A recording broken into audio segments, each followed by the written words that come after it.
அந்த சட்டத்துக்கு எதிராக நேற்று தாவேகா தலைவர் தலைமையில் வந்து அனைத்து தமிழகம் முழுவதும் வந்து ஆர்ப்பாட்டம் நடத்தினாங்க. அதுக்கு பிறகு வந்து செய்தியாளர் நடத்துது அந்த சட்டத்தை பற்றி செய்தியாளர் கேட்குறாங்க, அது அவருக்கு தெரியல. அதை பற்றி நீங்கள் என்ன நினைக்கிறீங்க? இல்லை, எல்லாருக்கும் எல்லாம் தெரிஞ்சிருக்கணுங்கிறது இல்லை. ஆனால் அது தவறு, அதுக்கு எதிராக எதிர்த்து போராடணுங்கிற உணர்வு மதிக்கத்தக்கது. இங்கே நாட்டில் நிறைய பேருக்கு நாட்டை ஆள்றவங்களுக்கே எதுவும் தெரியறதில்ல. அப்போ அதை போய் பேசிகிட்டு இருக்க வேண்டியதில்லை. புரியுதா? அது சரி. இந்த வக்பு நில இது இருக்கல ஆக்கிரமிப்பு, அதை பற்றி சொல்கிறாங்கல்ல, வக்பு வாரிய சட்டம் கொண்டு வர்றாங்கல்ல, அந்த சட்டத்தை கொண்டு வர்றவங்ககிட்ட தான் எதுக்காகன்னு சொல்லி விலைக்கு கொஞ்ச நேரம் பேச சொல்லுங்களேன். சும்மா அது இங்கே வந்து இஸ்லாமிய மக்களுக்கு எதிராக சிந்திப்பது, அதற்கான செயல்பாடுகளை முன்வைப்பதை தவிர அதுக்கு கோட்பாடும் இல்லை, கொள்கையும் இல்லை. நாட்டை பற்றியோ மக்களை பற்றியோ மக்களின் நலனை பற்றியோ அதில் அதுக்கு சிந்திக்காது. அப்படி சிந்திக்கிறதா இருந்தால் இது தேவைப்படாது. ஒன்று தான் நான் உங்களுக்கு சொல்லுவேன், நாட்டை மக்களை நேசிக்கிறவனுக்கு சாதி மதத்தை பற்றி சாமியை பற்றி சிந்திக்க நேரம் இருக்காது.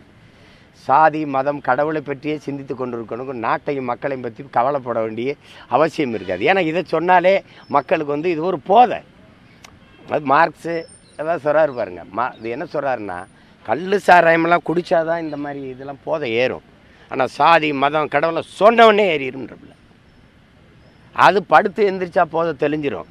ஆனால் இது செத்து பாடையில் போனாலும் தெரியாது. ஏன்னா அதுதான் இங்கே இருக்கிற பிரச்சனை. இது பேராபத்தான போதை.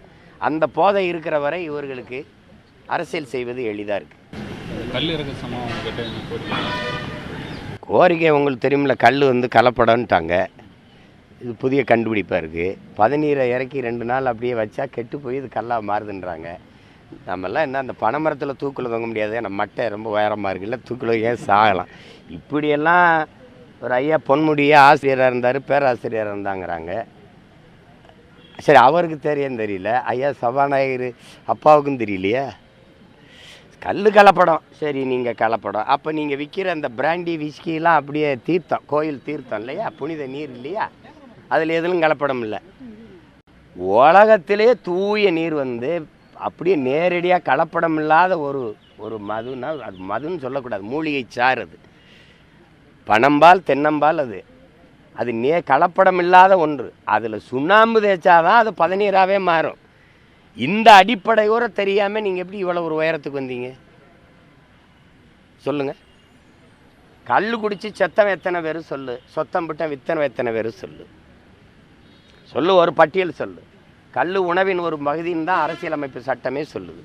சங்க இலக்கியங்கள்லேருந்து எங்களுடைய இந்த கல் எங்கள் உணவின் ஒரு பகுதியாக இருந்து வந்திருக்கு. எங்கள் அதிகமானும் அவை பெரும்பாட்டியும் கல் உண்டு பேசி கொண்டிருந்தாங்கன்னு இருக்குது. நாங்கள் இன்னும் விழா காலங்களில் கல் உண்டு, அது எங்களுக்கு ஒரு மது, அது ஒரு போதைங்கிறதே எங்களுக்கு கிடையாது. உங்களுக்கு தெரியுது.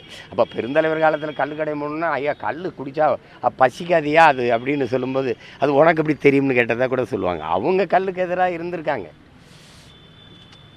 நீங்கள் கல்லுண்ணாமே சொல்லிட்டாரு உங்கள் பாட்டனார் வள்ளுவ பெருமகனாரும்பாங்க. அப்போ கொல்லான் புலான் உள்ளான எல்லா உயிர்களும் கைவிப்பி தொழும்னு சொல்லிட்டார் என்றான். அதே கொலையில் கொடியோர வேந்தறுத்தல் களை கட்டதனோடு நேருங்கிறார். பையங்கூழ் களை கட்டதனோடு நேருங்கிறார். ஒரு மண்ணை வந்து துரோகியை கொல்றது வந்து நிலத்தில் களை எடுக்கிறதுக்கு சமம்டாங்கிறார். அதே அவர் தான் சொல்கிறாரு. அதனால் இது உங்களுக்கெல்லாம் காரணம் தெரியாமல் இருந்து கேள்வி கேட்டிங்கன்னா பதில். இப்போ மற்ற மாநிலங்கள்லாம் கல் இருக்கும்போது இதில் ஏன் தடை செய்யப்படுதுன்னா, மற்ற மாநில முதலமைச்சர்களுக்கு சாராய ஆலை இல்லை, இங்கே இருக்கிற ஆட்சியாளர்களுக்கு சாராய ஆலை இருக்குது. கல்கடையை திறந்து விட்டால் எவ்வளவு குடிக்கிறவனாக இருந்தாலும் 2 லிட்டருக்கு மேலே குடிக்க முடியாது. கல் ஏன் உணவின் ஒரு பகுதினா, உணவு மட்டும்தான் மனிதன் போதும்னு சொல்லுவான். கல்லை குடித்தவொடனே 2 லிட்டரு அல்ல 2.5 லிட்டரு குடிச்சிட்டா போதும்ன்றான். நீங்கள் வேணால் சோதிச்சு பாருங்கள். மற்ற போதை பொருள்கள்லாம் குடித்தாலும் மட்டையாகி சாகிற வரைக்கும் விழுகிற வரைக்கும் குடிச்சிக்கிட்டே தான் இருப்பான். இது போதும்ன்றான்.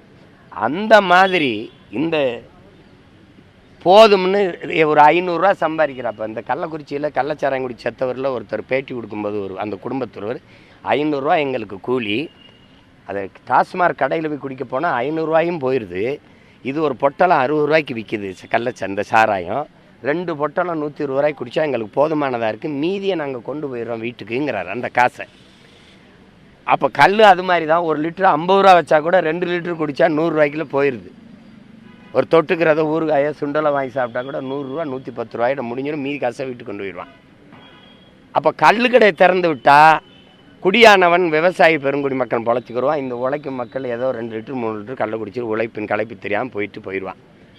ஆனால் டாஸ்மார்க் வியாபாரம் படுத்துக்கிறோம், சரிதானே? அப்போ என்ன பண்ணணும்னா, இந்த டாஸ்மார்க் வியாபாரம் படுத்தா இவங்க காய்ச்சி விற்கிற வியாபாரமும் படுத்துக்கிறோம். அதனால அந்த கல்லை மது என்று சொல்லி அதை தடுத்து விட்டுட்டு இந்த பீர் பிராண்டி விஸ்கி எல்லாம் கோயிலில் விற்கிற தீர்த்தம் புனித நீர் அதை எல்லோரும் வாங்கி பருகலாம்னு அப்படி வச்சுட்டு, அப்புறம் இது மாதிரி நின்று உங்கள் அப்பாவா சொல்கிறேன், போதையின் பாதைக்கு செல்லாதீர்கள், உங்கள் அருமையான உடம்பை ஏன் நீங்கள் கெடுத்துக்கொள்கிறீர்கள், தயவு செய்து யாரும் குடிக்காதீர்கள். அது துண்டிச்சா ஏன் அந்த மாவட்டத்தில் டாஸ்மார்க் சரக்கு வியாபாரம் குறைஞ்சிருக்கு, கலெக்டர் ஆய்வு செய்கிறார் செய்தி. என்ன எந்த மாதிரி நாட்டில் வாழ்கிறோன்னு நீங்கள் தான் சொல்லணும். அதை திரும்ப திரும்ப சொல்லலாம். குடிச்சிட்டு பாட்டில் கொடுத்தா 10 ரூபா தருவோம், பாடையில் படுத்திங்கன்னா 10 லட்சம் தருவோம். இதுதான் இங்கே இருக்கிற நிலைப்பாடு, கோட்பாடு.